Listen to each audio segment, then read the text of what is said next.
감사합니다.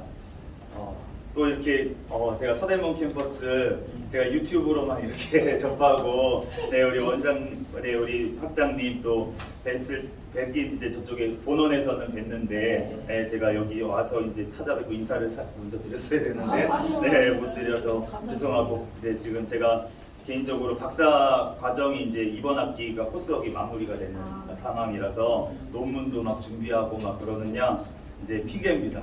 핑계를 대자면은 정신이 이제 조금 없어서 그래서 이제 찾아뵙지도 못했고 이제 여기도 이제 오지 못했는데 오늘은 또 학장님 강영주 학장님이 또 이제 기회를 저에게 주셔가지고 이렇게 귀한 또 서대문 캠퍼스에 올 수 있도록 인도하신 게 하나님의 뜻인 줄로 믿습니다.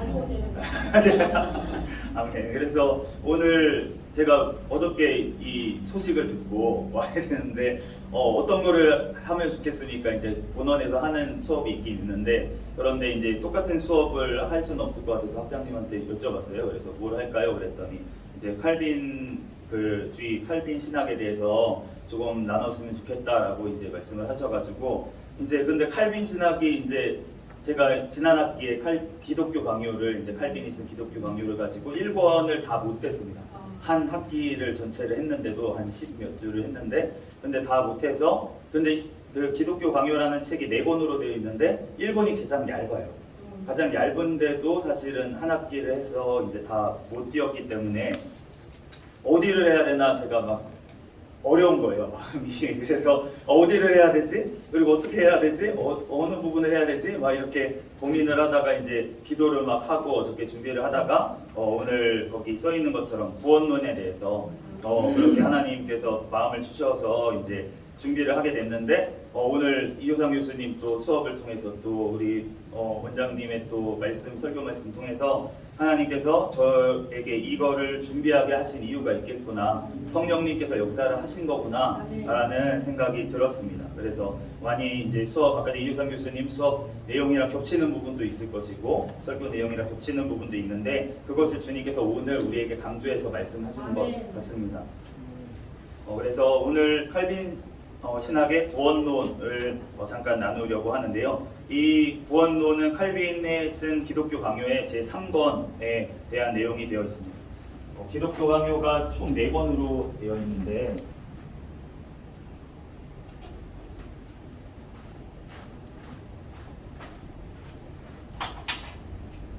총 4권으로 되어 있는데 이 사실은 여러 칼빈이 한 20대 때부터 이 기독교 강요를 쓰기를 시작했습니다. 처음에는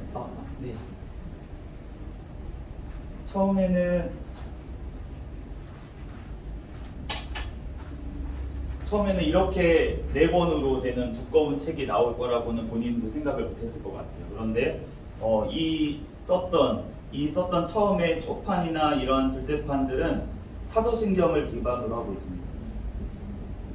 사도신경을 기반으로 해서 저희가 성부 하나님을 믿는다. 그리고 성자 예수님을 믿는다. 그리고 성령을 믿는다. 그리고 거룩한 공교회를 믿는다.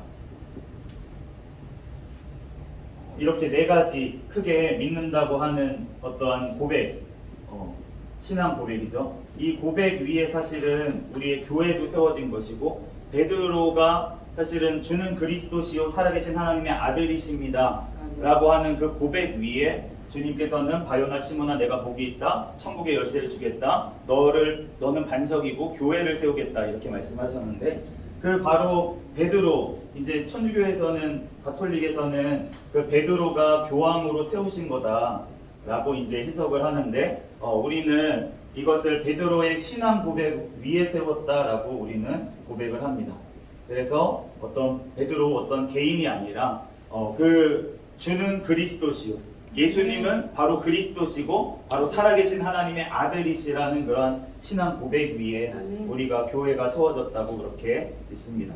그래서 우리가 사도신경에도 이렇게 고백해요. 성부 하나님을 믿고 성자 하나님을 믿고 성령 하나님을 믿사오며 그리고 거룩한 공교회를 믿습니다 라고 우리가 고백을 합니다.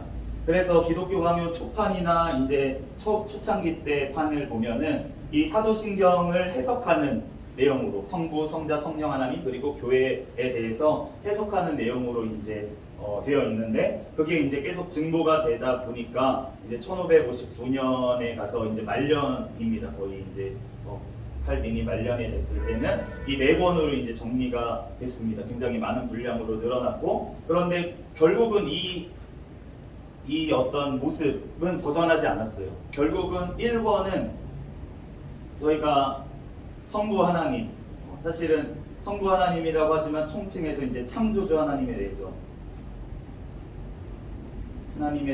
이야기를 하고 있고 그리고 2권은 성자 예수님에 대해서 그런데 구속주 하나님에 대해서 그리고 3권은 성령님에 대해서 그래서 성령님의 역사하심으로 우리가 어떻게 구원을 받는지 그리고 어떻게 영원한 이제 천국에 들어가게 되는지 이러한 구원론 그런데 이 모든 역사 그리고 기도는 무엇인지 이러한 부분들에 대해서 이제 3권에서 얘기를 하고 있는데 그런데 이 3권의 제목을 보면은 성령이라는 말은 안 들어있어요. 이 1권의 제목은 창조주 하나님, 구속주 하나님이라는 얘기가 들어있는데 이 성자 예수 그리스도의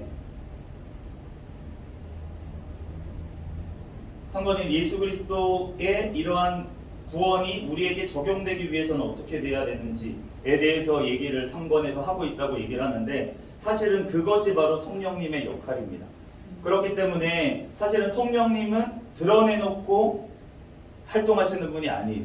우리 가운데 정말 조용하게 섬기시는 분이 바로 성령 하나님이십니다.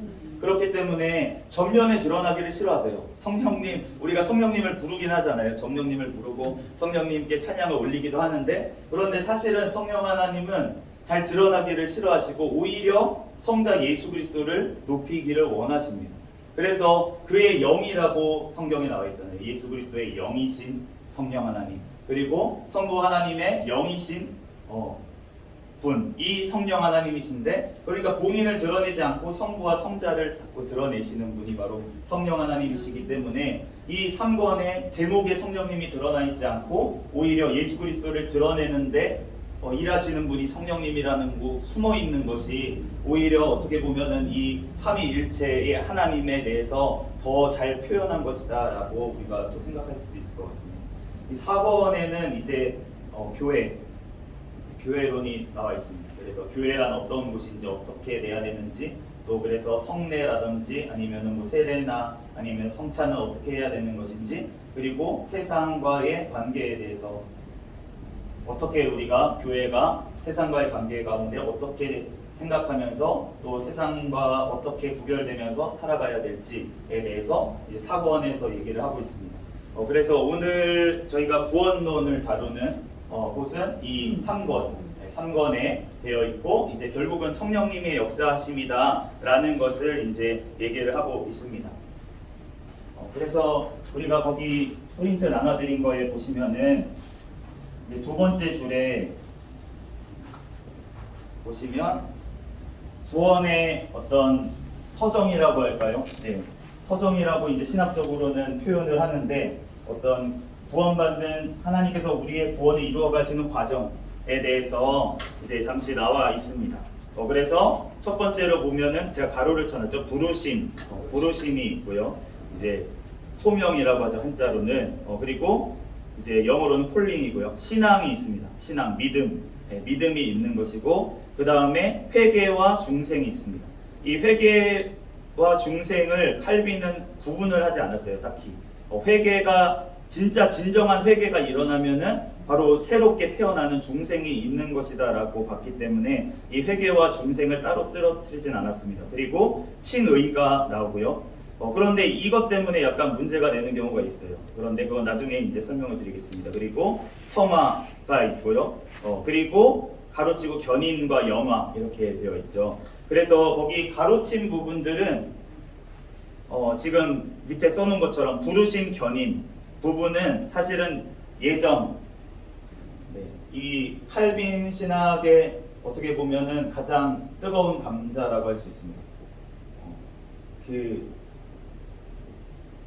예정론이라고 하는 부분에 대해서 사실은 우리 한국 교회는 크게 두 가지 계열이 있습니다. 첫 번째는 이제 칼빈을 비롯한 그의 신학을 따르는 개혁주의, 장로교가 대표적으로 있고요. 그리고 이제 존 웨슬리의 신학을 따르는 쪽이 있습니다. 이제 알미니안주의라고 얘기를 하는 분들도 있는데 사실은 알미니안주의는 아니에요. 네, 웨슬리가 알미니안주의는 아니고 웨슬리는 사실은 칼빈의 생각과 본인의 생각이 99% 같다고 표현을 했습니다. 믿고 있는 바가 99%는 똑같다. 그런데 그 1%가 조금 다른 부분이 있다라고 하면서 본인의 이제 신학을 펼친 사람이지, 이분이 알미니안주의라고 어떻게 뭉뚱그려서 알미니안주의의 영향을 전혀 안 받은 건 아니었어요. 그 알미니안 교회에도 속해 있은 적이 있었고 했기 때문에 전혀 영향을 안 받은 건 아니었지만, 그렇지만 웨슬리를 그냥 알미니안이다 이렇게 너무 얘기하는 거는 조금 문제가 있다, 구분이 안 되는 것 같다라고 생각이 들고요. 어쨌든 웨슬리를 기반으로 한 감리교나 성결교나 이러한 계열은 이제 여기 오순절도 있고요, 모금도 있고, 그래서 이제 웨슬리 계열에는 이러한 교단들이 이제 속해 있고, 그리고 이제 칼빈 개혁교회라고 하는 교회에는 이제 장로교가 이제 대부분 속해 있습니다. 그래서 사실은 이 예종론, 이 교회들이 싸울 일이 별로 없습니다. 사실 다 예수 그리스도의 십자가와 부활을 믿고 다 주님 안에서 그렇게 하나가 될 수 있는데, 이 하나 때문에 사실은 갈라지는 거예요. 이 두 가지 계열이 갈라지고, 사실은 이 얘기가 나오면 서로 막 못 잡아먹어서 싸우려고 하고 막 이런 일들이 벌어지기 때문에 잘 얘기를 꺼내기가 어려운 문제입니다. 그래서 사실은 칼빈이 이 기독교 강요를 쓰면서도 이 지금 예정이라고 하는 부분들을 제가 가로친 이유가 뭐냐면은, 오늘 얘기하고 있는 구원론 다음에 다른 것을 알 수가 있어요. 예정이라고 하는 부분이 성경에 나오기 때문에, 이 칼빈의 어떤 신학의 가장 중요한 부분은 뭐였냐면 성경입니다. 그러니까 성경 중심으로 해석하려고 하는 것, 그러니까 다른 이성이 아니라 어떤 이성적으로 조금 이해가 안 가더라도 그래도 성경 말씀에 그렇게 얘기를 했으니까 그게 맞아. 우리가 이해를 못하는 것뿐이야. 우리의 이성이, 우리가 미완하기 때문에 이해를 못하는 것이지만, 그렇지만 성경에 나와 있는 게 맞다라고 기준을 하고서는 얘기를 하는 게 이제 칼빈주의고, 웨슬리는 조금 더 이성에 대해서 그래도 우리가 하나님에 대해서 이해를 할 수 있다라고 생각을 하면서 이제 신학을 펼친 사람이 웨슬리이기 때문에 조금 더 이제 칼빈보다는 이성에 조금 더 호소하는 어떤 신학이 조금 더 있긴 합니다. 그렇지만 그렇기 때문에 사실은 웨슬리는 어떻게 보면은 이 칼빈은 조직신학자라고 많이 표현을 합니다. 조직신학자. 왜 이렇게 표현을 하냐면은 주석을 했어요. 우선 칼빈 주석이 있습니다. 주석을 했으니까 성경 말씀을 달 연구를 한 거예요.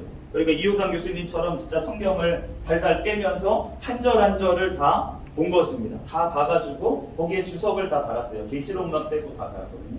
근데 주석을 다 하면서도 지금 이거를 조직적으로 이 기독교 강요라는 그 책을 쓰면서 조직적으로 이거를 이 교리화한 것을 알 수가 있습니다.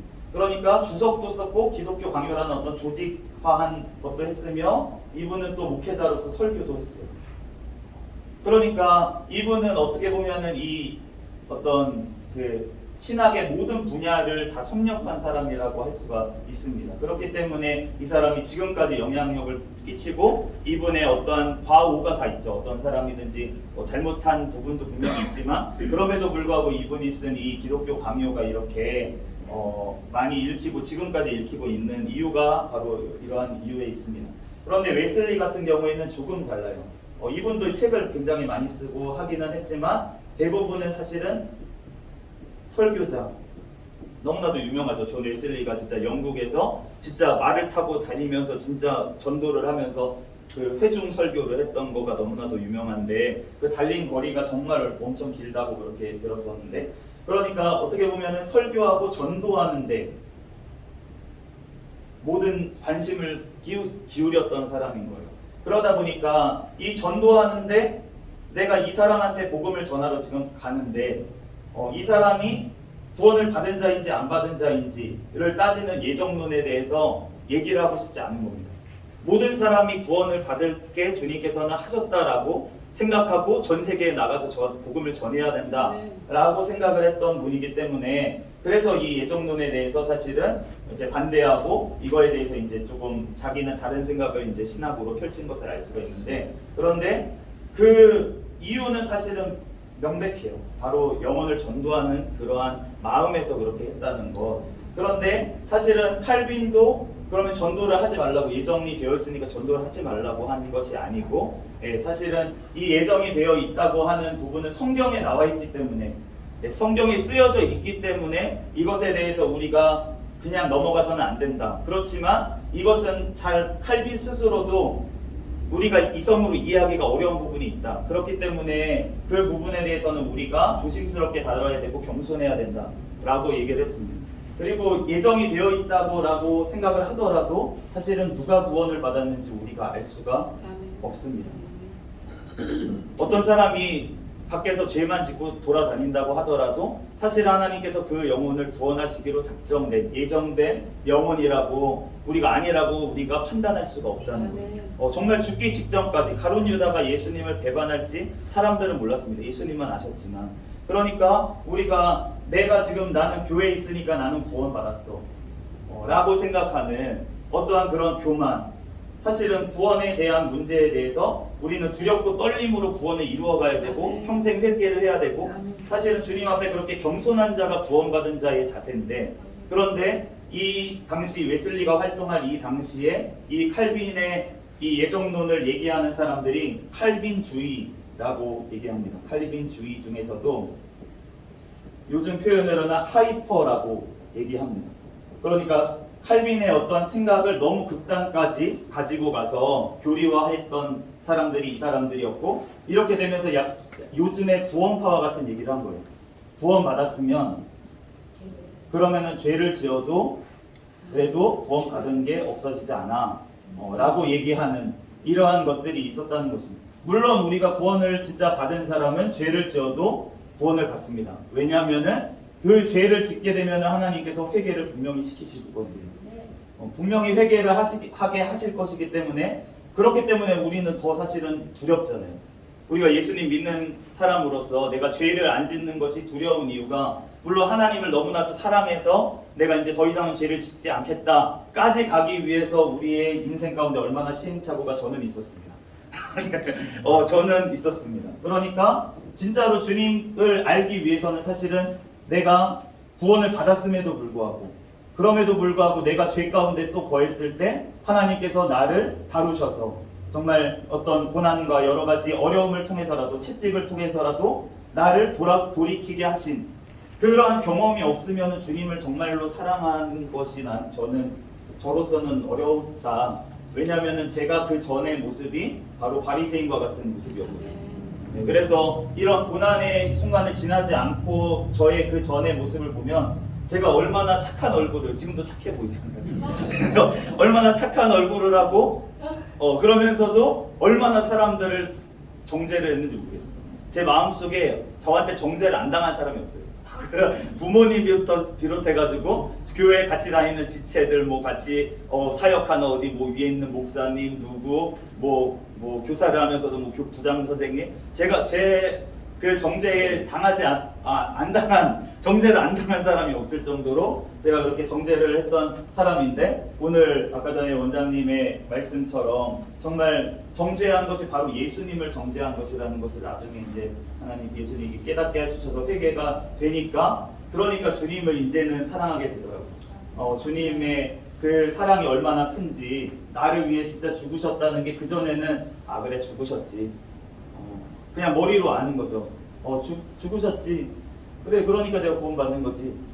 그렇게 생각을 했지만 실제로 나를 위해서 실제로 이 인류 중에 나밖에 없더라도 예수님이 십자가를 지셨겠구나라는 믿음이 저에게 주어지게 됐는데 그 주어진 과정이 주님께서 나를 구원하시기 위한 그러한 과정 가운데 저의 여러 가지 서정이 있었어요.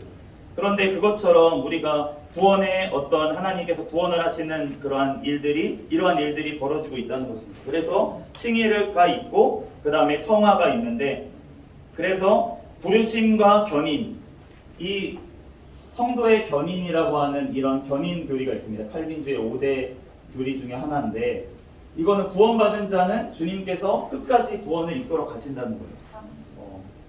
그런데 이것을 오해를 하는 경우가 굉장히 많이 있었다는 것입니다. 그러니까 이 견인을 해준다라고 하니까 나는 막 살아도 되는구나 라고 하는 생각이 그 당시에도 있었고, 그리고 칼빈주의를 믿는다고 하는 장로교의 어떤 교회에서도 이러한 일들이 벌어지기 때문에 그렇기 때문에 그것은 아니라고 얘기를 하면서 이제 웨슬리가 나왔던 거고요. 그래서 가로친 부분 부르심과 견인은 예정론에서 이제 다룬다라고 하는 부분은 무엇이냐면 바로 이 구원의 문제에 대해서 다 얘기하고 나서 그 다음에 예정에 대해서, 선택에 대해서, 하나님의 선택에 대해서 왜 우리가 이렇게 구원받게 됐지?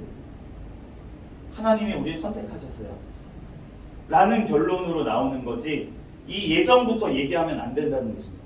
그러니까 우리의 구원을 이루어 가시는 그 하나님이 역사를 하셨는데 그 이유에 대해서 우리가 성경에 말씀하시고 있는 부분이 우리를 예정하셨기 때문에, 우리를 선택하셨기 때문에, 선택하셨다는 건 무엇입니까? 우리의 공로가 아니라는 거예요. 우리의 어떠한 노력이나 우리의 선행으로 구원받은 것이 아니라 오직 예수님께서 우리를 사랑하셔서 우리를 선택하셨기 때문에 내가 구원받은 거다라고 하는 어떤 신앙의 고백으로 이 예정을 얘기를 해야 되는 것이지, 그것이 아니고 이 예정만 삑 띄어서 얘기를 해버리면 너는 구원 안 받을 자야, 나는 구원받을 자야. 주님께서 이렇게 사용하라고 이 예정의 말씀을 성경에 적어놓으신 게 아니라는 것, 그것 때문에 이제 칼빈도 이걸 쓸 때 구원의 문제에 대해서 다 다루고 나서 이 예정, 선택에 대한 문제에 대해서 잠깐 다룬 것을 알 수가 있고, 그러면서 그러니까 이 선택이라고 하는 부분이 결국은 부르심과 그리고 견인이라고 하는 부분이 여기에 들어간다는 것입니다. 그러니까 구원을 받았다라고 하는 그 서정의 가운데 있는 자, 정말 주님의 은혜를 깨달은 자는 바로 주님께서 나를 선택하셨고 나를 이끌어 가시고 구원이 나는 변하지 않는다는 것을 깨닫게 된다는 거예요. 이 과정이, 이 예정이라고 하는 것이 우리가 부르심이라고 하는 것이 첫 번째 순서에 넣어버리면 칼빈주의처럼, 그러면 이것이 오해를 사게 된다는 것입니다. 누구는 부르고 누구는 안 부르셨어? 그것이 아니고 우리가 구원이라고 하는 이러한 과정을 주님께서 역사하심을 바라보니까, 그러니까 나를 부르신 거더라. 그리고 나를 영원한 천국으로 이끌어 가고 계시더라 라고 하는 것의 고백에 대해서 우리가 얘기를 하는 부분이기 때문에 이 부분은 이제 구원론이 아니라 따로 이제 떨어져서 예정론이라는 부분으로 우리가 부르심과 견인에 대해서 얘기를 할 수가 있겠고요. 그리고 영화라고 하는 부분이 이제 영원한 천국에 대한 얘기인데, 여기는 이제 종말론이라고 하는 부분으로 따로 이제 얘기를 하기 때문에 이 뒤에 나오기 때문에 나중에 기회가 되면 이 예정론 그리고 종말론은 저희가 한번 같이 다뤄보도록 하겠습니다. 그래서 오늘은 이 구원론에 대해서 한번 짧지가 않습니다. 그럼에도 불구하고 이렇게 요약을 했는데도 사실은 이게 굉장히 많은 분량을 요약을 한 거기 때문에 짧지가 않은데, 그래서 하는 대로 시간이 되는 대로 시간이 많아요. 한 시간이요. 교수님이 안 오는. 그래도 이제 다들 이제 편하실 수 있으니까 하다가 이제 끊어주시면은 언제까지 제가 하면 될까요? 30분까지 하면 될까요? 원래 3시까지 한다. 아무튼 빨리 하고 끝내도록 하겠습니다. 그래야지 성령님이 또 역사를 하십니다. 집에 가서서 하셔야 되니까요. 그래서 1번 한번 보도록 하겠습니다. 성령의 내밀한 사역. 아까 전에 이 신앙이라고 하는 부분을 이제 우리가 다루게 될 건데, 그런데 사실은 이 구원이라고 하는 문제, 어떤 믿음을 가지게 된다고 하는 문제, 이 부분에 있어서는 사실은 결국은 성령님의 사역이라는 것입니다. 그런데 성령 하나님께서 이제 사역을 하시는데 내밀한 사역이라고 그렇게 말씀을 하시는 것이죠. 그러니까 성령은 중보자의 구원 사역이 사람들에게 효과가 있도록 만든다. 성령은 그리스도께서 우리를 당신과 효과적으로 연결하는 때이다. 아까 전에 말씀하신 것처럼 이 지금 3권의 이 제목에도 성령님이 안 나온다고 하셨죠. 그런데 성령님께서는 자신이 드러나기를 원하시지 않는 거예요. 성령님이 하시고자 하는 역할은 성자 예수님을 성도들에게 알려주기 위한 그러한 목적으로 활동하시고 지금도 우리 가운데 살아서 역사하시는 것이지 본인이 드러나기 위해서 일을 하시는 게 아니라는 것입니다. 우리가 그 하와가 아담보다 늦게 지음을 받았어요. 아담보다 늦게 지음을 받았는데 이 하와가 하나님께서 아담에게 돕는 배필로 지으셨다라고 하십니다. 돕는 배필. 배필이라는 말은 이제 알겠는데 돕는다라고 하는 이 단어가 사실은 성령이 우리를 도우신다 라고 하는 단어와 동일한 어원을 가지고 있는 단어입니다. 그렇기 때문에 이 돕는다고 돕는 배필, 나 기분 나빠. 왜 나는 주인공이 안 되고 왜 난 도와야 돼? 왜 난 남편 도와야 돼? 그것이 아니라 사실은 하와에게 엄청난 역할을 감당하게 해주신 건데 바로 돕는 배필이라고 하는 성령님의 역할을 사실은 가정에서 감당할 수 있도록 그렇게 해주셨다는 거예요. 네, 그렇기 때문에 이 하와가 사실은 우리 어머니, 진정한 어머니는 어떻습니까? 어머니가 자기가 드러나기를 원하나요? 자식이 드러나기를 원하나요? 내 자랑보다 자식 자랑이 훨씬 많아요. 없는 자랑도 끌어다가 자식은 자랑하고 싶어 합니다. 그것이 바로 어머니예요. 그렇기 때문에 이 돕는다는 역할이 결코 작은 역할이 아니라는 것입니다. 훌륭한 어머니가 없는데 훌륭한 자식이 절대 나올 수가 없어요. 훌륭한 신앙의 어머니가 있어야 그 자식의 신앙이 생기는 것을 우리가 알 수가 있습니다. 아버지가 믿음이 좋다고 자식이 믿음이 좋은 건 아니에요. 그런데 어머니의 신앙을 거의 따라가는 것을 알 수가 있습니다. 성경을 봐도 그렇고 저희의 경험을 봐도 그렇고 모든 것들이 아버지는 사실은 이제 아버지의 믿음은 아버지지라고 생각이 되고 사실은 어머니의 믿음을 다 따라가게 돼 있어요. 그렇기 때문에 주님께서는 하와에게 돕는 배필이라는 엄청난 역할을 맡기시면서 이 자식 그러면서 하와의 사실은 여인의 후손으로 하와가 죄를 지었잖아요. 그런데 예수님은 여자의 또 후손으로 오시게 된 것을 우리가 알 수가 있습니다. 아무튼 그래서 성령님께서는 돕는 역할, 어떤 역할입니까? 성자 예수님을 우리에게 알려주시기 위한 역할. 2000년 전에 이스라엘 땅에 계셨던 예수님을 우리가 어떻게 알았습니까? 이 땅에 성경을 읽는데도 예수 그리스도를 알지 못하는 자들이 너무 많아요. 유대인은 물론이고 유대교를 믿는 유대인들은 물론이고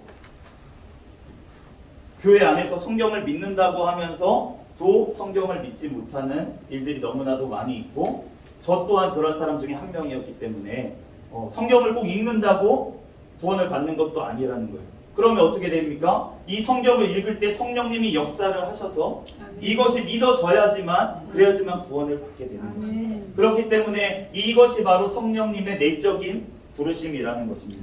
그래서 이 효과를 우리에게 주기로 하신 것, 성령님께서 믿음을 주시는 일, 그리고 성령과 불로 세례를 주시고 우리의 눈을 밝혀서 복음을 믿게 하시고 새로운 피조물이 되도록 바로 중생하도록 새 생명으로 태어나도록 하는 것이 바로 성령님께서 하시는 일이라는 것입니다.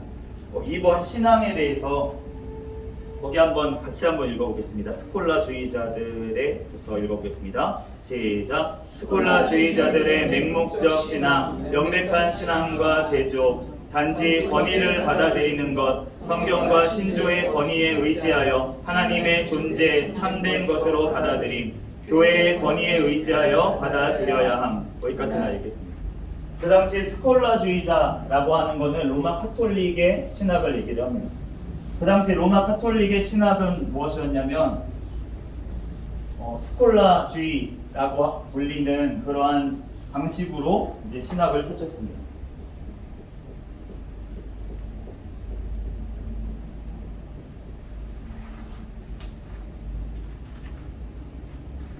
그러니까 이 스콜라 중에는 여러 가지 특성이 있습니다. 그런데 그 중에 지금 얘기하고 있는 이 특성은 무엇이냐면 바로 맹목적 신앙이었다. 아까 전에 이호상 교수님께서 수업 중에 이 말씀을 하셨죠. 우리가 해야 될 것은 알고 뭐였죠? 그 다음 믿고 네, 드려라. 알고 믿고 드려라 라고 했는데, 자, 너넨 알 필요가 없어, 믿어. 네, 이게 스콜라주의였습니다. 그러니까 아는 것은 교황, 신부,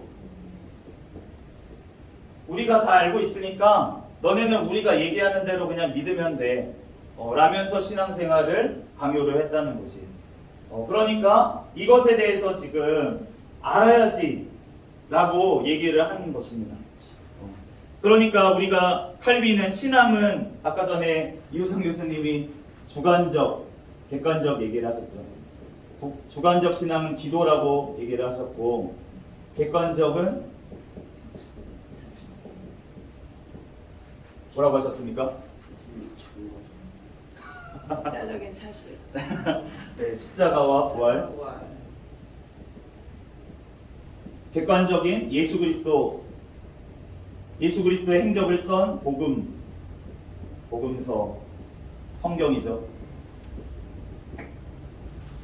이것을 기준으로 우리가 믿게 되는데, 그런데 지금 스콜라 신앙에서는 어떻게 하라고 했냐면 이것만 있으면 돼 라고 한 거죠.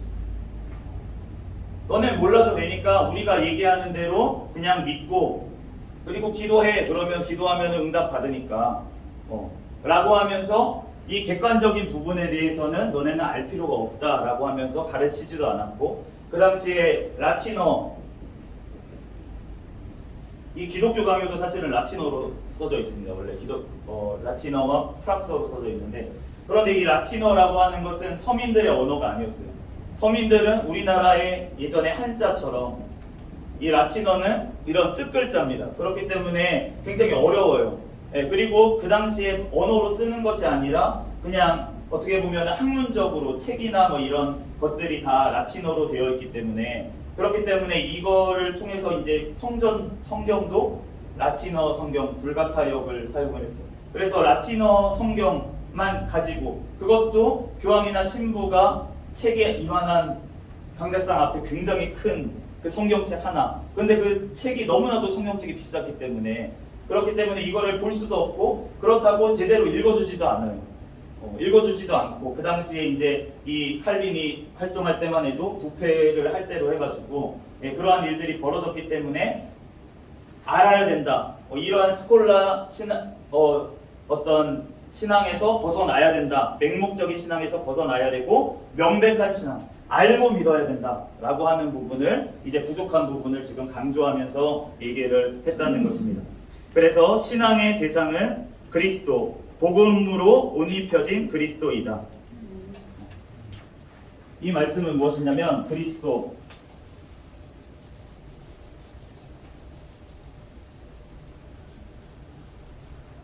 우리가 그리스도,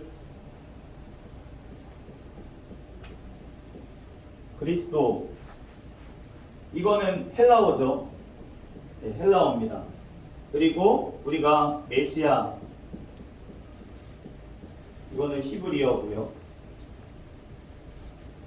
그러니까 이것은 지금 무슨 뜻이냐면, 우리가 잘 아는 것처럼 기름 부음을 받은 자라는 뜻이에요.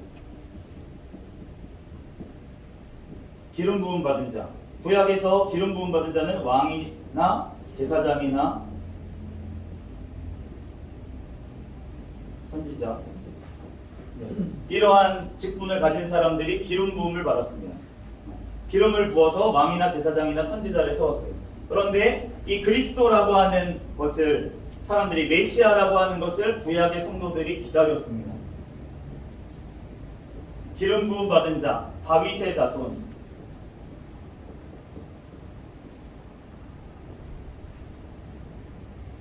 성경의 시편에서 통해서 사실은 다윗의 자손이 오면은 너네가 모든 것을 회복하실 것이다 라고 되어 있는 말씀을, 약속을 믿고 언약을 믿고 살았다는 거예요, 구약의 성도들이. 그래서 이 그리스도를 기다렸는데, 메시아를 기다렸는데, 그런데 이 그리스도라고 하는 것, 이것이 오늘 말씀처럼 복음으로 옷 입혀진 그리스도,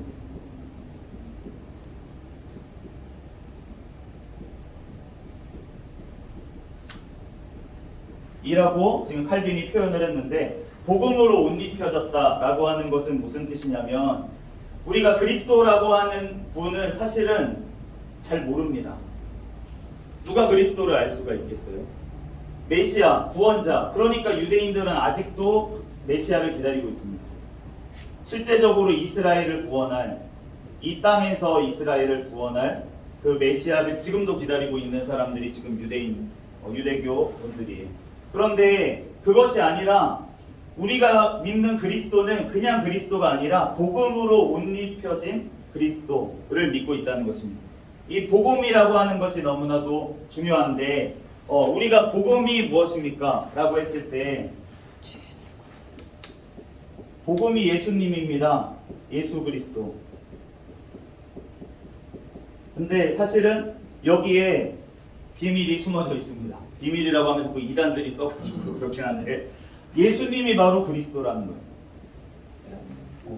예수님이 그리스도라는 것입니다. 아까 전에 이호상 교수님이 얘기했던 십자가에 달리셨던 그 예수님, 부활하신 그분, 본디오 빌라도에게 고난을 받은 그분, 역사적으로 계셨던 그분이 사람이신데 그분이 그리스도라는 거예요. 그러면서 하나님의 아들이다.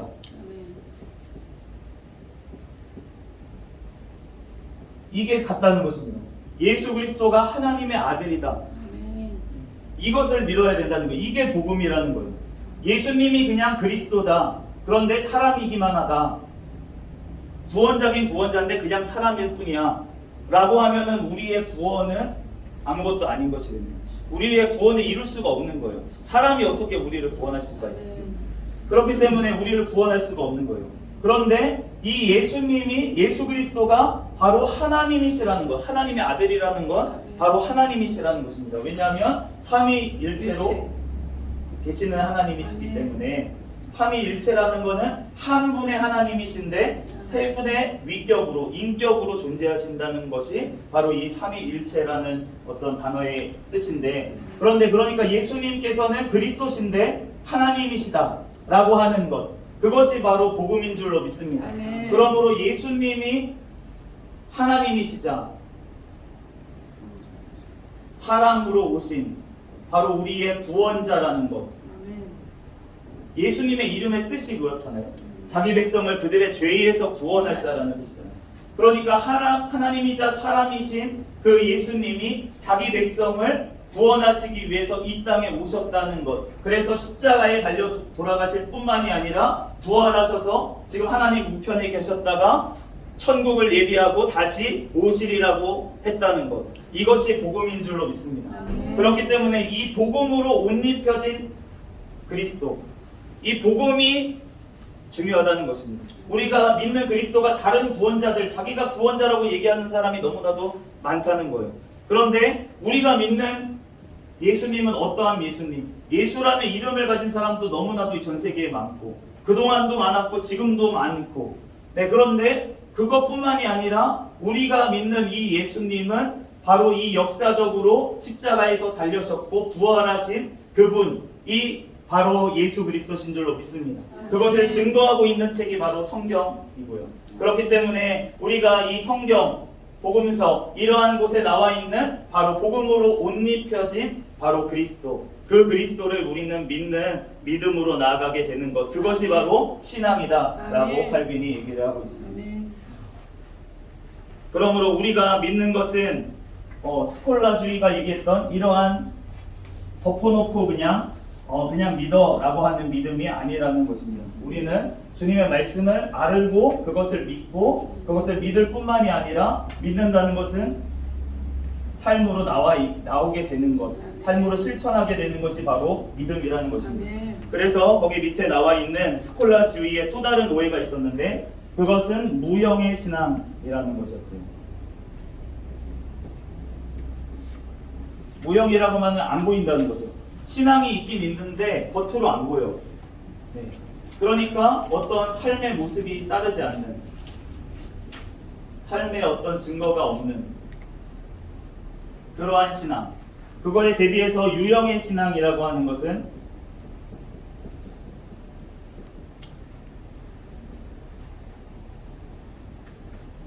신앙에 사랑이 더해져서 온전함을 이루는 신앙.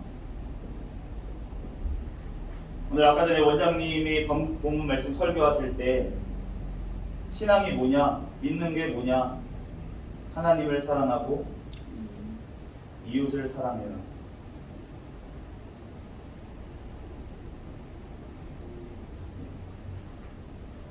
이 사랑이 빠지면 신앙이 없다는 것입니다. 우리가 행한다고 하는 것은 어떤 것을 행한 율법, 아까 전에 율법에 대해서는 죽었다고 말씀을 했잖아요. 어떤 율법 조문, 구약 성경에 적혀 있는 그런 율법 조문을 지켜가지고 우리가 구원을 받는 것이 아니라 우리가 구원을 받은 자라면 하나님을 사랑하게 되고 아멘. 이웃을 사랑하게 된다는 것입니다. 그래서 이것이 하나님을 사랑하고 이웃을 사랑하면 율법을 온전하게 이룬 것이라고. 그러니까 구약의 기준은 변하지 않았어요. 주님께서는 율법을 지켜야 구원받는다고 하는 그 기준을 변하시지 않았습니다. 우리가 오해해야 될 건 율법은 폐기됐다라고 얘기를 하는 부분은 예수 그리스도 안에서 어떤 하나하나의 어떤 율법 조문들, 그런 것들이 다 뭐 제사법이라든지 여러 가지 무슨 법들이 있는데 구약에 그거 하나하나를 명시적으로 지켜야 된다. 그러한 것이 율법이 폐지됐다고 얘기를 하는 것이지, 하나님의 율법의 그 사랑의 정신, 하나님을 사랑하고 이웃을 사랑하라고 하는 이 율법의 말씀은 폐하지 않은 줄로 믿습니다. 아멘. 주님은 온전하게 이루기 위해서 내가 율법을 폐하러 온 것이 아니라 율법을 완성하려고 왔다라고 얘기를 하셨기 때문에 예수님께서는 이것을 우리에게 실제로 하게 하기 위해서, 하나님을 사랑하고 이웃을 사랑하는 것이 실제로 우리의 삶 가운데 증거로 나타나게 하는 유형의 신앙을 가지게 하기 위해서 주님께서는 우리 가운데 오시고, 그리고 성령 하나님께서 그것을 우리에게 적용시키셔서 우리가 그것이 되도록 우리를 자꾸 이끌어 가시고 우리를 성장시키신다는 것입니다. 그래서 신앙은 지식이다. 그러나 감각적 인식과 관련된 지식은 아니다 라고 칼빈이 얘기를 합니다. 신앙은 분명히 지식입니다. 우리가 이단이라고 하는 곳이 있죠. 이단에 왜 빠질까? 제가 전도를 하다가, 노방 전도를 하다가 신천지 분들을 만났어요. 두 분을 만났는데 그분 중에 한 분이 본인이 기성교회에서 20년간 신앙생활 하셨대요. 그런데 그러다가 신천지로 가셨다는 거예요. 그래가지고 제가 물어봤어요. 기존 교회에서 무슨 상처받은 일이 있으시냐? 그렇게 여쭤봤습니다. 그랬더니 실제로 있으시더라고요. 실망한 일이 있으시더라고요. 기존 교회에서 실망한 일이 있었다라고 얘기를 하시는데, 그런데 사실은 이단에 빠지시는 분들이 왜 빠지냐라고 하면은 사실은 올바른 지식이 없기 때문에 빠지시는 겁니다. 그런데 사실은 이단에 가면은 더 덕이 있어 보이는 거예요. 그러니까 이분들이 왜 이단에 빠지게 되냐면은 기존 교회에서 상처를 아까 전에 받았다 그랬잖아요. 무엇인가 실망을 한 것입니다. 이분들은 뭔가 실망을 했어요. 기존의 교회에서 뭔가 실망을 했어요. 이러한 모습이 없는 어떤 신앙생활을 보고서는 실망을 했는지 모르겠습니다. 그런데 그런 것을 보고 실망을 했었는데 여기를 가보니까 덕이 있더라. 사랑이 있더라. 그러니까 여기가 진짜구나. 이렇게 생각이 들었다는 것이죠. 그러니까 이단들이 전도를 할 때 얼마나 열심히 하는지 모르겠습니다. 신천지 그 전도 한 사람 하기 위해서 수십 명이 달라붙는다는 얘기까지 들었습니다. 그런데 우리는 그 정도로 정말 섬기고 한 영혼의 구원을 위해서 그렇게 노력을 하고 있냐는 거예요. 이단들도 그렇게 하고 있는데, 그런데 그것이 안 되기 때문에 우리가 주님 앞에서 사실은 회개해야 될 부분이고, 이러한 이단들이 너무나도 많아지게 된 이러한 상황인데, 그런데 우리가 이러한 이단에 빠지지 않기 위해서는 사실은 우리가 덕이 있어야 되고 삶의 어떤 증거가 나타나는 이러한 신앙이 다 돼야 되지만 실질적으로 이렇게 되기 위해서는 사실은 평생이 걸리잖아요. 평생의 과정을 통해서 우리가 조금이라도 예수님을 한 모습이라도 닮아가기 위해서 우리가 기도하고 그렇게 나아가는 것인데 이렇게 되는 사람들이 있을 수 있지만 다 그렇진 않다는 거예요. 교회에서 만나는 모든 사람이.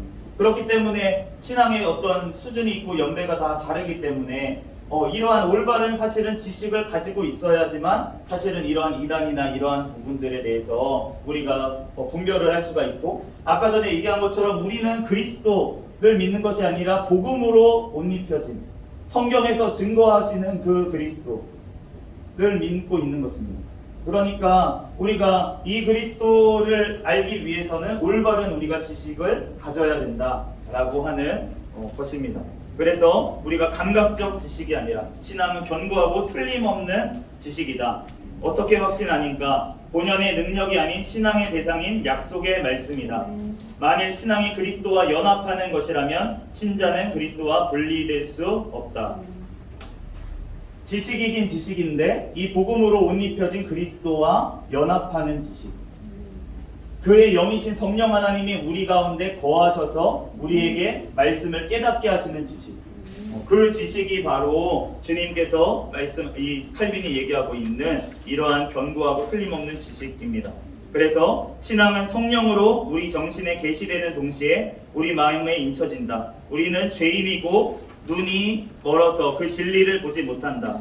칼빈은 신앙을 내내 비침의 문제로 설명한다. 먼저 말씀 자체가 하나님께로부터 빛으로서 어둠을 뚫고 들어온다. 그런 다음 성령께서 귀를 열어서 진리를 듣게 하시고 내면에 대고 가르치시되 깨닫게 하고 자기의 것으로 영접하게 하신다. 다음으로는 3번 회개 부분을 보겠습니다. 회개라고 하는 것 그 옆에 한번 읽어보겠습니다. 시작. 신앙에 앞서지도 신앙 다음에 오지도 아니한다. 신앙의 산물이다. 회개는 히브리어로는 회심 혹은 돌아섬이란 뜻이다. 헬라어로는 마음 혹은 목적의 변화를 뜻한다.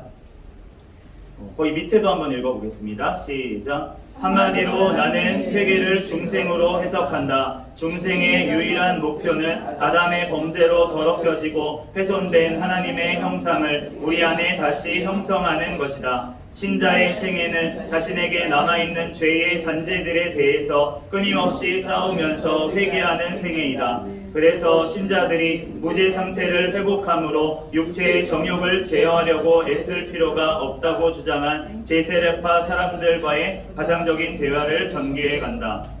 이 칼빈이 이 제세례파라고 하는 것은 극단적으로 사실은 주장을 하시는 분들입니다. 그래서 어떻게 주장을 했냐면 우리가 중생하게 되면 새롭게 태어나게 되면 우리의 육체의 정욕은 완전히 사라졌다. 그러니까 더 이상 애쓸 필요가 없다. 저도 아멘이고 싶습니다. 이 말씀에 아멘이고 싶은데 그런데 우리가 아멘이 되지 않는 것이 우리의 모습이라고 하는 것이 그것이 이제 칼빈이 얘기했던 부분이고요. 그래서 이 제세례파 사람들이 너네는 너무 뭐라 그래야 되나 과도하게 그렇게 생각을 하고 있다라고 이제 싸우면서 이 기독교 강요를 지금 전개해 나갔다는 것이고요. 그래서 지금 우리가 아까 전에 이유상 교수님 수업을 통해서 배웠던 얘기가 똑같이 나오고 있는 것을 우리가 알고 있습니다. 이것은 성령님의 역사하심인 줄 믿습니다. 네. 그래서 주님께서는 우리에게 이 중생을 통해서 새롭게 태어났지만 우리 육체의 그런 정욕들 그리고 잔재들 우리는 이긴 싸움인 줄로 믿습니다. 우리는 마귀와 이긴 싸움을 싸우는 것인데 그런데 그 잔챙이들이 아직 남아있다는 거예요. 우리의 육신 속에 이렇게 남아서 우리의 죄의 뿌리가 조금 남아있어가지고 그런 가라지들이 남아서 우리를 자꾸 죄 가운데 가르게 하려고 우리를 방해하고 하나님의 일을 하나님의 나라를 위해서 하나님의 뜻을 위해서 살아가게 하는 것을 방해하고 있기 때문에 우리는 그것을 계속 회개하면서 나아가는 것이 바로 신앙생활이다 라고 얘기를 하는 것입니다. 그래서 성령 하나님께서는 거기 한번 읽어보겠습니다. 우리를 거룩하게 시작. 우리를 거룩하게 하시기 위해서 우리에게 주신 바 되었다. 과오와 큰 연약에 시달리는 가운데서 성령의 거룩하게 하심에 힘입어 씻음을 받는다는 것이다. 아멘. 성령 하나님께서 우리에게 거룩하게 하시기 위해서 우리 가운데 거하신다는 거죠. 내가 왜 죄를 지으려고 하면은 마음이 두근두근하고 양심이 뛰고 왜 누가 쳐다보는 것 같습니까? 성령님이 쳐다보시니까. 성령님이 내 안에 계셔서 그러한 양심이 살아나는 것이지. 우리가 죽어 있으면, 우리가 신앙이 없으면은 그런 양심의 가책도 없이 죄 지으면서 살겠죠. 근데 그게 아니고 성령님께서 내 안에서 자꾸 말씀하시는 거예요. 야, 너 그거 아니지 않냐? 그거 아니잖아. 계속 이제 우리에게 말씀을 하고 계시다는 것입니다. 그렇기 때문에 우리를 연약한 가운데서도 큰 과오 가운데서도 성령님께서 우리를 거룩하게 하심으로 우리가 예수 그리스도의 보혈의 피가 바로 성령님을 통해서 우리에게 적용돼서 씻음을 받게 된다는 것입니다. 그러므로 회개의 열매가 이제 나타나게 되는데 그렇게 중생을 하고 씻음 받게 된 자는 회개의 열매가 나타난다는 것입니다. 읽어보겠습니다. 시작. 하나님을 향한 피에스타, 경건, 인간들을 향한 자애, 삶 전체에서의 거룩함과 순결이다. 간단히 말해서 하나님의 율법의 표준에 맞춰서 살려고 노력하면 할수록 회개의 증거들이 더욱 분명하게 나타난다. 하나님의 말씀, 그러니까 우리가 구약의 말씀들, 신약에 주신 말씀들, 그걸 버릴 것이 없이 우리 이호상 교수님이 엑기스처럼 우리에게 실천할 것을 10가지로 뽑아주시면 우리가 그것을 가지고 맞춰 살려고 노력하면 할수록 회개의 증거들이 나타나게 된다고 그렇게 얘기를 하는 것입니다. 그 증거는 경건한 모습, 그리고 다른 사람, 사마리아 사람처럼 되는 그런 자애로운 모습, 삶 전체에서 정말 하나님 앞에 정말 거룩한 산 제사로 드려지는 그러한 삶, 예배를 드리는데 그 예배들이 드리는 사람의 삶이 거룩한 삶을 살면서 하나님 앞에 준비된 예배를 드리는 그러한 삶, 그러한 삶이 회개의 열매라고 하는 것입니다. 그래서 중생한 사람들의 생활 4번까지만 하도록 하겠습니다. 중생한 사람들의 생활에 대해서 한번 읽어보겠습니다. 시작. 칼빈의 의도는 그리스도인에게 단지 목표만 제시하는 것이다. 첫째, 성경은 우리에게 의를 사랑하라고 권고한다. 둘째, 바르게 생활하는 방법이 반드시 제시되어야 한다. 우리는 더 이상 자신의 소유가 아니라 하나님의 소유이므로 자신을 굴복시켜 하나님께 드리고 매사에 하나님을 섬기는 데 전념해야 한다. 이성을 권자에서 끌어내리고 그것을 성령께 굴복시키는 것, 이것이 자기 부인이 7장의 주제이다. 자기 부인과 나란히 진행하는 것은 사심없는 사랑이다. 우리에게 의를 사랑하라고 권고하시고, 그리고 바르게 생활하는 방법이 바로 성경에 제시되어 있는데 우리 이호상 교수님 통해서 우리가 배우는 것을 실천하면 될 줄 믿습니다. 그리고 더 이상 내가 내 것이 아니라 바로 하나님의 것, 하나님의 종이라는 그러한 사실에 우리가 기억하면서 하나님 앞에 하나님을 섬기는 데 전념하면, 그러면은 죄 지을 시간이 없잖아요. 우리가 하나님을 예배하고 하나님 앞에 기도하고 날마다 주기도문으로 돌아다니면서도 항상 기도하고 있으면 그러면 죄가 틈탈 일이 없고 내가 하나님 앞에 섬기는데 나의 삶을 산 제사로 드리게 된다는 것입니다. 그렇기 때문에 내가 죄를 안 지어야지 이렇게 우리가 죄를 묵상하면 죄를 안 지어야지, 제가 그 청년 때 해봤어요. 죄를 안 지어야지 하니까 자꾸 죄만 떠오르는 거예요. 그러니까 더 죄 가운데 제가 자꾸 유혹에 빠지고 끌려가게 되더라고요. 그런데 그게 아니라 주님 앞에서 내가 하나님을 섬기는데 나를 드리면, 이웃을 사랑하는데 내 몸을 드리면, 그러면은 주님께서는 나를 만들어 가시고 나를 정말 하나님께서 정말 죽어가게, 오늘 말씀하신 것처럼 죽어가게 만드시면서 그러면서 본인을 드러내신다는 것입니다. 나의 삶을 통해. 그렇기 때문에 내가 죽고 예수 그리스도가 사는 것, 그것이 돼야 되는데 중생한 사람의 생활은 그렇게 되는 것인데 그것의 가장 중요한 부분은 바로 사랑이라는 것입니다.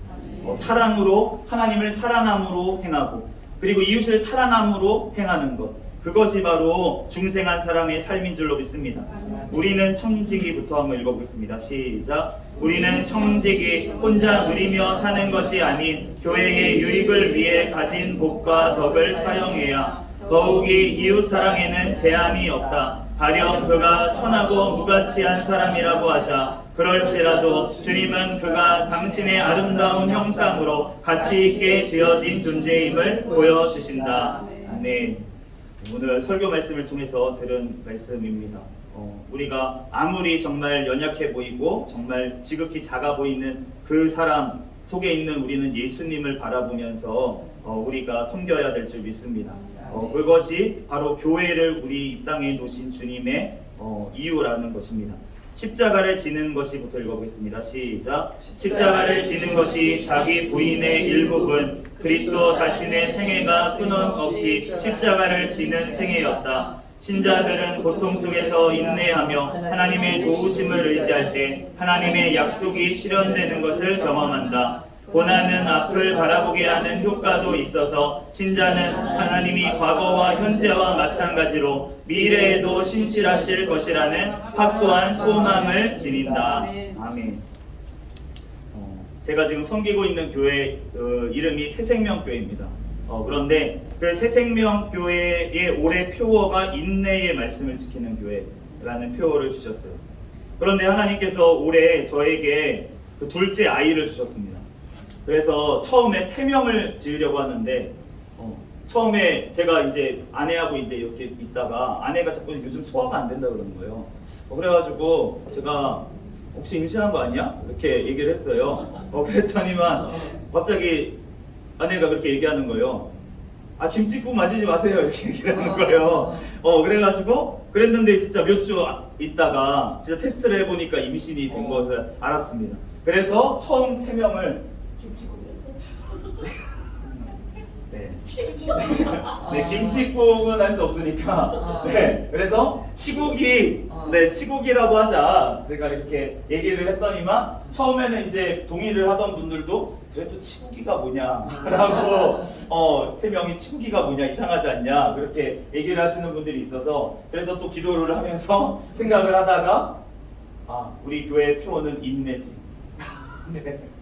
네, 인내. 인내다. 그래서 인내라고 지으려고 하다 보니까 너무 어감이 좀 그런 거예요. 태명으로 인내야 이렇게 부르기가 약간 조금 이제 그래서 그래서 이제 짓게 된 태명이 생명이는 저희 첫째의 태명이었습니다. 그래서 이것은 만장일치였어요. 생명은. 그래서 인내도 안 되겠다. 그런데 하나님의 말씀을 보다 보니까 갑자기 인내는 소망을 이룬다고 하시는 거예요. 네, 인내는 소망을 이룬다고 하시는 거예요. 제가 올해 너무 힘들었거든요. 그래서 학교도 다니자 막 이렇게 사역도 그렇고 애기도 이제 키우는 거 돕으면서 이렇게 하다 보니까 너무 힘들었는데 그래가지고 지금 지치고 막 힘들어서 하나님이 진짜 표어를 주실 이유가 있구나 하고서 이걸 말씀을 붙들고 가고 있는데 그런데 하나님께서 소망을 주셨잖아요. 그래서 내년에 하나님께서 태어나면서 소망이가 태어나면서 하나님께서 그 희망을 가지고 지금 인내를 통해서 하나님께서는 소망을 이루려고 인내를 하게 하시는구나. 그래서 오늘 말씀처럼 우리 가운데도 우리가 인내를 하나님께서 우리 인생 가운데 주시기 위해서 우리가 인내, 자 너 인내, 자 넣어줄게 열어서 우리에게 인내를 넣어주실 수가 없잖아요. 그렇게 넣어주시는 게 아니라 우리에게 인내를 기르게 하기 위해서는 인내를 할 수 있는 환경을 주십니다. 인내를 기를 수 있는 환경을 우리에게 허락하셔서 우리의 인내를 주님께서는 기르시는 거예요. 그런데 그 인내를 하는 와중에 버틸 수 있는 낫게 되는 우리의 다음 것은 무엇이냐면 바로 소망이 있기 때문에 우리는 인내할 수 있다는 것입니다. 그런데 우리가 가진 소망은 무엇입니까? 영원한 천국, 영원한 생명으로 살아간다는 것. 이것이 우리에게 소망인 줄로 믿습니다. 이 땅 가운데 우리가 힘들고 어렵고 사역하다 보면 애매하게 고난도 당하고 오해도 받고 이러한 일들을 우리가 감당하는 것은 아까 전에 드렸던 찬양이 제가 모르는 찬양이었는데 너무 은혜가 되는 거예요. 오늘 받은 고난이 영광이다. 장차 받을 영광이라는 우리가 이 땅에서 예수 그리스도의 이름으로 받는 고난 그 고난은 결국은 천국에서 비할 수 없는 영광으로 아멘. 주님께서 우리에게 갚아주시기 때문에 아멘. 주님께서는 우리에게 고난을 선물로 주시면서 너네가 고난이 오거든 내 이름으로 고난 받거든 기뻐하고 즐거워하라. 아멘. 네, 기뻐하고 즐거워하라고 하십니다. 천국에 너희 상이 큼이라. 아멘. 근데 사실은 저는 아직도 두려운 마음이 있는 것 같아요. 그래도 고난 또 받기 싫은데 이런 마음. 고난 그만 받아도 영광 어느 정도 영광인지 모르겠지만 굳이 더 받아야 되나? 이런 생각이 아직도 저에게 있는 것 같은데 하지만 저의 이러한 모습까지도 주님께서는 만들어 가실 줄 믿습니다. 그래서 고난으로 기뻐하고 즐거워하는 데까지 저를 주님께서 성장시키실 것입니다. 같이 기도해 주시면은 감사하겠습니다. 아멘. 우리 뒤에 특별한 고난 위에 잠깐 읽고 시간이 약간 약속한 시간이 거의 됐기 때문에 읽고서는 이제 마치도록 하겠습니다. 또한 특별한 고난 시작. 의를 위하여 당하는 고난이 있다. 그때 자유롭고 기쁘게 받음으로써 하나님께 대한 감사를 드러내야 한다. 물론 박해를 당하면 당연히 고통스럽다. 우리는 고통을 내색하지 않는 스토아주의자들이 아니다. 십자가를 지는 것은 조급함과 증오와 불신에 압도되지 않고 그것들을 극복하는 것이다. 성경은 하나님의 섭리에 의하지 않고는 아무 일도 발생하지 않으며 하나님께서는 지극히 정당하게 일하신다고 가르친다. 주님께서 그런 뜻을 품으셨으므로 그 뜻을 따르자. 하지만 십자가는 이 생에서만 지는 것이다. 네. 이 생 너머에는 부활과 영생이 있습니다. 우리들 주님 앞에 정말 이 땅에 받는 고난, 그 장차받을 영광을 생각하면서 소망으로 우리들 또 그 소망을 넘어서 우리가 정말 주님의 그 사랑으로 하나님을 사랑해서 내가 고난을 달게 십자가를 달게 지고 또 이웃을 사랑하는 나 자신과 같이 사랑하는 마음으로 그 영혼의 구원을 위해서 수고하는 저와 여러분이 되시기를 예수 그리스도의 이름으로 축복합니다.